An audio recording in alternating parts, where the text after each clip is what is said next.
Hey, just out here clearing my fence line in my chicken pen / peach orchard with the idiot stick or whim wham. I don't know what else it's called, but let's take a look at some weeds here that I'm knocking down. First one here is a dead mare's tail. You can use this to start a fire. You can see a lot of bush guys using this. But right now it's in my chicken pen and I want it gone, so I'm just gonna pull it up. I don't know what that's called, but it's going to. That might be pigweed.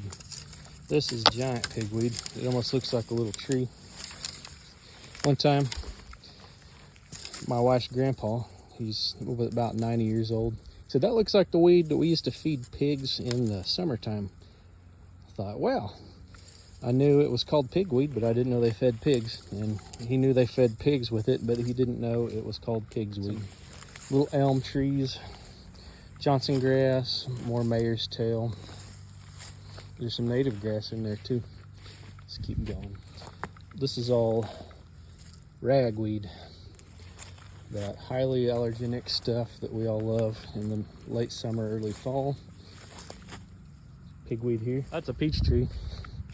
It blew over a couple years ago. It's still attached to the ground and I'm still getting peaches off of it. There's the nasty stuff right here.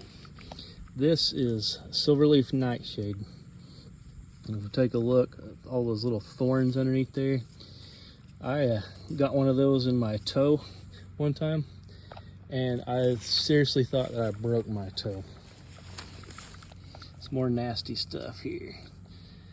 Can't remember if that's puncture vine or buffalo burr, but it's also pretty nasty stuff.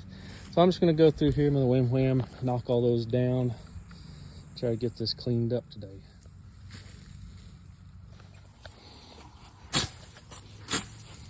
That's a lot better. Should be able to see those chickens better now anyway.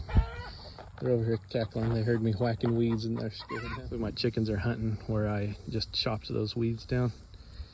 Anytime I mow or weed eat, all along come the chickens. They know they're gonna find grasshoppers and worms and all kinds of other stuff. See, they just got one there. It's our new rooster. So what I have here is kind of a tomato cage. I use that in the garden in this early summer. And in the chicken pen, I'll just stick that out somewhere, stake it down good. What that does is lets grass grow up in here. It also hides bugs. It gives chickens good forage, and they can reach in here and peck green grass early in the summer. Here's the empty corner of back side of the orchard. I keep this where the chickens can graze and forage. So there's still quite a bit of standing dead here and some weeds. It'll hide some bugs for them. And I left these elms in this back corner, so chickens always have shade and somewhere to hide. We've only had one instance where a hawk has come and taken a chicken, and I attribute that to the tree canopy. So it's very clear underneath the trees. Well, not very clear, but there's not a lot of limbs down. So it gives them a lot of places to hide, and the hawks just really can't take them like they would if it was out in the open. This is my apple tree. It is crispy. I don't have irrigation back here on the back side of my orchard, but look at it compared to the wild elm tree. Elm tree, apple tree. Elm tree, apple tree. This is embarrassing, but I've got all these weeds here in a little brush pile, but this apple tree is doing okay. It's one of the survivors from gophers, believe it or not. My word, Oklahoma. Look at that. It's still alive, but it is crispy, crispy, crispy. I really should get like a barrel back here and let it drip. Peach trees are very drought tolerant. I mean, this has been one of really hot, dry summers here in Oklahoma. Peach trees look amazing. Actually, if you water them, they will actually overproduce. But apple trees, not so much. They're looking pretty sad. This is one of my nicer peach trees. There's not a lot of suckers on the bottom. I did have trunk borers get in here when the tree was smaller, What they do is they kind of go in the cambium and they kind of make little paths, kind of like a wood borer would with those little beetles. I don't know if it's the same thing, but sometimes you'll even see little maggots hanging out, and I used to come up here with a pocket knife and I try to stab them to keep them from tearing up my peach trees. You can see there's quite a bit of damage down here. I had a deer hurt this tree. There was another scaffold coming off this way. The deer knocked it off with his antlers, so I trained the sucker back and made another crotch here. Little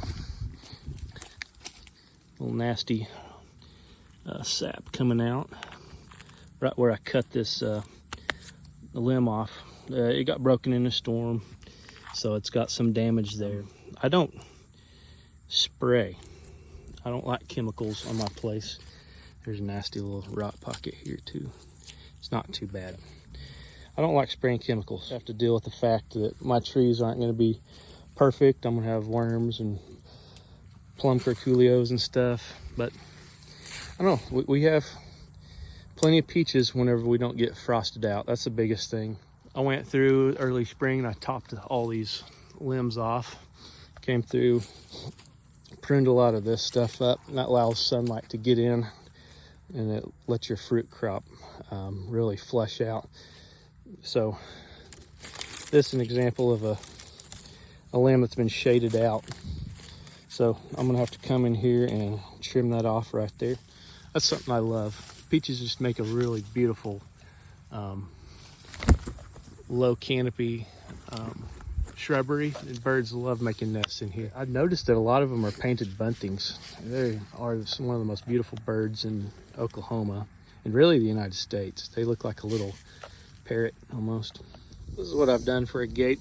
I'll put just a regular tubing gate here all the way down to the ground. Got my 2x4 wire, a little chain latch, and I've extended it with electric fence posts so I get the height that I want. That works pretty good, keeping the chickens in. My little boy's talking to me. Then every time I come in and out, I just check for the rain, which here lately I haven't been using that very much. And this is a pretty gate. It's all 2x6s. I'll keep the cows out. Still looks pretty.